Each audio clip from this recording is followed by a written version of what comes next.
Even if you try to bother us, it won't hurt you much since it's your money. Useless poor people with low backgrounds. Sighed as I did the final check. You're closing your account, right? Please go ahead, they said in a mocking tone. Their eyes were filled with disdain, making me feel disgusted as they stared at us. Decided it was time to give those who judge others by their background a taste of their own medicine. With that thought, I smiled. My name is Tiffany, a 29-year-old office worker. I live a peaceful life with my mom while working. My dad passed away from an illness when I was young. His chronic illness had worsened early. My dad, who was involved in various businesses, was always busy with work, leaving early and coming back late. Even so, he treasured his family time, and I have fond memories of playing with him on his days off. Mom and I were initially shocked by Dad's death, but Mom, not wanting me to feel lonely, cherished our time together. Fortunately, when Dad fell ill, he made sure with the former CEO to secure enough funds for our livelihood.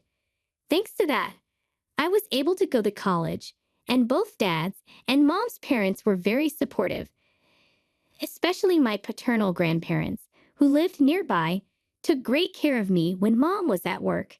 We still go back to both sets of grandparents for holidays like Christmas and spend time together. I am who I am today thanks to the support of many people. To give back, I went to a national university and got a job at a major company. I thought about working at the bank my dad was supposed to inherit, but I chose a career I loved, as you're always told to do what you love. I've already handed the bank over, so don't worry about it. Thanks to a happy home and the freedom to enjoy hobbies. I had no interest in romance. But now, at a mature age, many of my friends are married with kids, which led me to think about marriage. That's when a certain encounter happened. I never imagined this meeting would lead to a major incident. Hey, Tiffany, aren't you interested in love? Huh, that was the starting point. A question from a colleague at work. We've been close since our rookie days. You know, I have an acquaintance who's struggling to find a match. He's well-educated and handsome. You're highly educated too, Tiffany. Maybe you'd like to meet him. Really?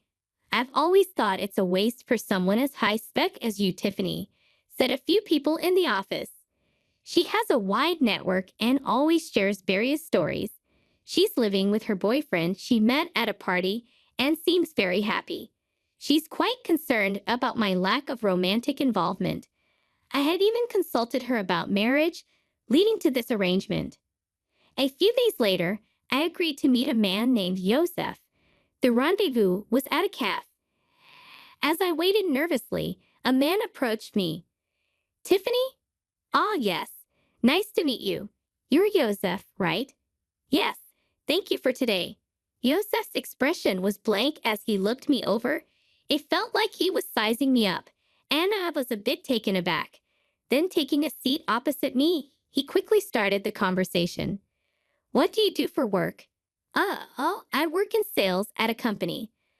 I've always enjoyed interacting with people and sharing my opinions, which is why I chose sales.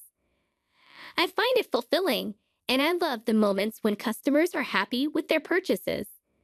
What's the name of your company? I told him the name of my company. Upon hearing it, Joseph paused for a moment, then smiled. It wasn't a pleasant smile, more like one of satisfaction. My company is quite a large enterprise with good performance. We're well trusted by our customers. Since he asked, I decided to return the question. What do you do, Joseph? At my question, Joseph snorted with pride and began to boast. I work at Sunrise Bank as a department head. Sunrise Bank is a really big bank, you know. The work is tough, not something ordinary people can handle. But since my dad is the CEO and I'm the successor, it's different for me. I felt a stir in my chest at Joseph's words. I was expecting a normal response, but Joseph's aggressively toned words made me feel uncomfortable. Indeed, Sunrise Bank is a major bank. I knew about Sunrise Bank due to a certain incident, but I was surprised to learn that Yosef worked there as a department head. Wow, that's impressive. Sunrise Bank is a big place, isn't it? I flattered Yosef on purpose. I saw no need to be rude, and though I thought this would probably be our last meeting, I figured it was better to be nice. Pleased with my flattery, Yosef continued to boast about himself. Honestly, talking to him was painful. He did listen to me occasionally, but always turned the conversation back to himself, even making outrageous comments about his lack of romantic prospects. I'm quite popular, but it's always people who don't match my family background or education level that come to me. I thought the problem might be his attitude, but I had already decided not to meet him again after informing my friend. As time passed, he, still looking satisfied, made a suggestion. I'd really like to meet your parents. Huh, but we just met today. That's exactly why. Parents' excellence is important, especially if we're going to date, right? Inside, I screamed, I have no intention of dating you. But he seemed oblivious to my discomfort and kept pushing forward. When are your parents and you available? I'll have to discuss it with my mom. And what about your dad? As Yosef pressed on, I felt a growing sense of disgust, but couldn't find the strength to cut him off. My dad passed away when I was young. At my words, Yosef narrowed his eyes, suddenly waiting for him to speak. I see, he said, and fell silent, pondering. Well, send me a date that works for you later. I'll adjust my schedule. No. Thank you. Should we leave then? Before I could finish, Yosef stood up. It felt like talking to someone from a different world. Despite my reluctance, I had given him my contact information and even discussed meeting our parents. His disdainful look upon hearing about my father's absence bothered me. In the end, we agreed to meet again with our parents. When I explained this to Mom, she smiled wryly. Maybe you were just nervous because you haven't dated before. Maybe, but the way he spoke was weird. Well, his parents will be there, right? Just say no if it doesn't feel right. I'll be there too. Thanks, Mom. Sorry for dragging you into this. As I apologized, feeling guilty, Mom laughed heartily. It's okay. No need for you to feel bad. Besides, I'm curious about Sunrise Bank, so let's see how it goes. So, Yosef and I arranged a family meeting at that time. I had no idea Yosef had planned the meeting for such a shocking purpose. On the date of the meeting, we arrived at the fancy restaurant Yosef had chosen. It was a big place. Inside, our table was ready, but Yosef hadn't arrived yet. We waited, and shortly after the scheduled time, Yosef and his family arrived. Sorry we're late. The traffic was terrible. Nice to meet you, and thank you for today. Yosef's family took their seats unapologetically. Irritated but not wanting to start a fight, I initiated the family meeting. After some time, Yosef's mom, Morgan, with a slight smile, spoke up. So, where is your father? Is he coming later? Huh. I looked at Yosef, but he just smirked dismissively and said nothing. I had already told him my dad was deceased. Morgan acted as if she didn't know, despite having agreed to meet our families. Mom quickly responded in my stead. My husband passed away from illness when Tiffany was young, so today I'm here as her mother. Mom responded with a calm smile. In contrast, Morgan raised her voice in an exaggerated manner. Oh my, Tiffany is from a single-parent family. I was taken aback by her words. Even after saying my father passed away from illness, her tone clearly carried malice. Being from a single-parent family, life must be quite hard, huh? But she graduated from a public university. That's commendable, right? Really. But still, being from a single-parent family, wouldn't dating her be complicated? Yosef's family's conversation left Mom and me utterly dumbfounded. Despite being present, they spoke so disrespectfully, mocking us as if being from a single-parent family was something bad. Such words aren't suitable for a first meeting. Angered, I retorted it in a low voice. Excuse me, but after Dad passed away, Mom raised me with great care. I owe my current life to her. Isn't it rude to speak about someone like that when you've just met? However, Morgan bursts out laughing at my words. Rude? Isn't it more absurd for the daughter of a single parent to think about marrying into a high-class family? I'm not really into strong-willed women. This is pointless. There's no getting through to them. Thinking this, I just stared at them in disbelief. I had high hopes since she works at a major company. Well, you'll eventually carry on Sunrise Bank, so maybe she's not quite at your level. As they hurled more insults, I felt no need to listen anymore. Trembling with anger, Mom glared at them. Did you invite us here today just to look down on us? I've heard from Tiffany about the other day. You're enjoying berating us for being a single-parent family, aren't you? It was the first time I heard her speak so sternly. Please stop with the accusations. It was just a little teasing, right? No one feels good being mocked, and all your remarks are condescending. We have no intention of listening to this any further. Yosef's family looked displeased at Mom's clear statement. Presumptuous for commoners. Commoners, huh? Indeed, that may be the case.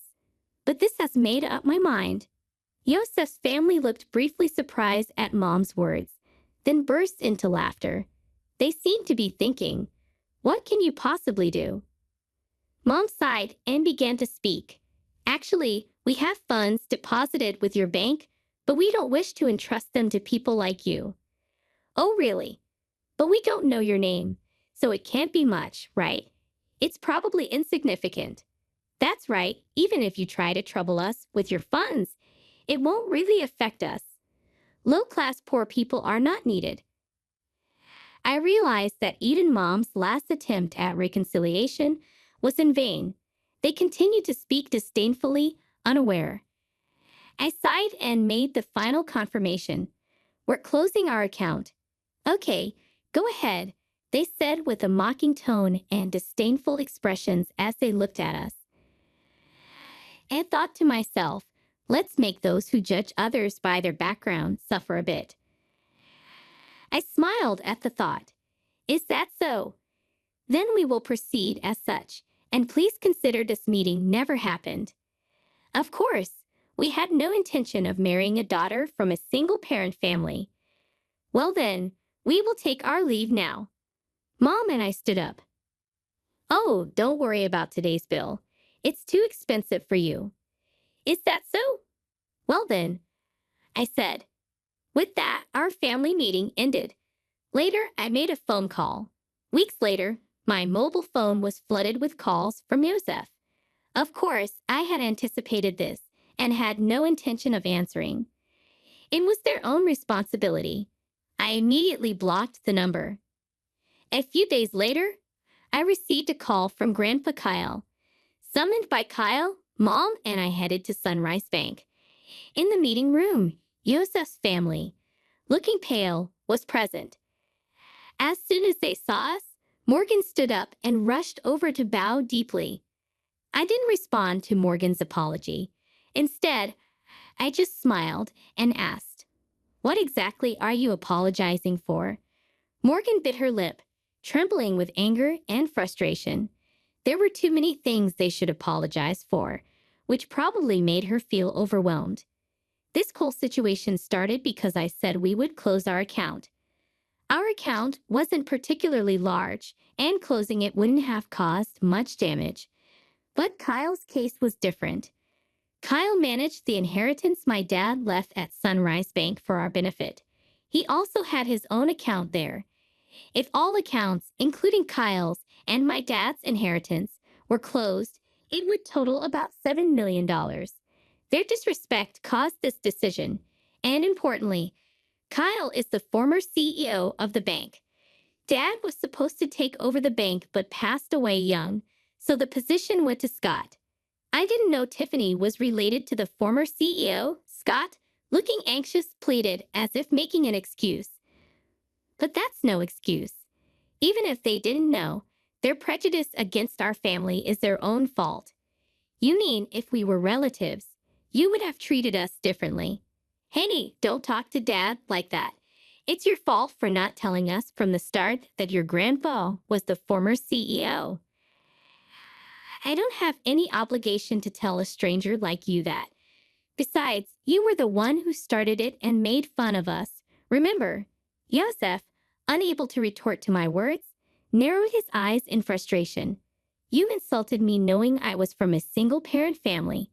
When I said I would transfer the bank to insecurity, you told us to go ahead. We just did as we were told. But it's just that. It may be just that for you. But have you ever thought about the feelings of someone whose family has been insulted? Silence fell. Morgan was trembling and looking hopeless, and Scott was hanging his head. But Joseph still seemed unconvinced, his face full of dissatisfaction. Getting all high and mighty just because people talk to you. At that moment, the door to the conference room opened, and Kyle appeared. Seeing Kyle's stern face, Scott and Morgan turned even paler, frozen in place. Only Joseph glared at me. Even after giving you a chance to reflect, you're still only thinking about yourselves. Kyle, the former CEO, said, It's not my fault. It's her. Watch your words. If you continue, you'll end up even more miserable. Joseph, silenced by Kyle's words, glared at me again. Then, as if resigned, he burst out, No way. Who would think a single parent's relative was the former CEO? You knew I was the future CEO and came to the family meeting just to mock us. Joseph, be quiet. Kyle glared sternly at Joseph, who was breathing heavily. Future CEO, huh? Kyle then turned his gaze to Scott. Scott shrank even more under Kyle's gaze.